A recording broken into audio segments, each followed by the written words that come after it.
Ассалому алейкум. Бір дегенде ұқсап шығатұғын блинчиктің рецепті менен бөлісіп кетпекшімен. Құрамы үшліктен ібарат тесік-тесік блинчиклер. 3 майек, 1 стакан сүт, 1 стакан ыссы су, 1 стакан ұн, қосымша 3 үлкен қасықта ұн, 3 үлкен қасықта май, 3 үлкен қасықта құмшекер, 1 шымтым тұздан ібарат.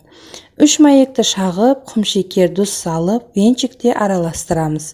Ізінен жыл үстімізді құйып, оны да араластырып аламыз. Онымызды екі бөліп араластырамыз. Жақсылап араласқан соң, қайнаған 1 стакан суымызды құйып, венчикпенен жақсылап араластырамыз. Ізінде 3 қасықта майымызды құйып, оны да жақсылап араластырамыз.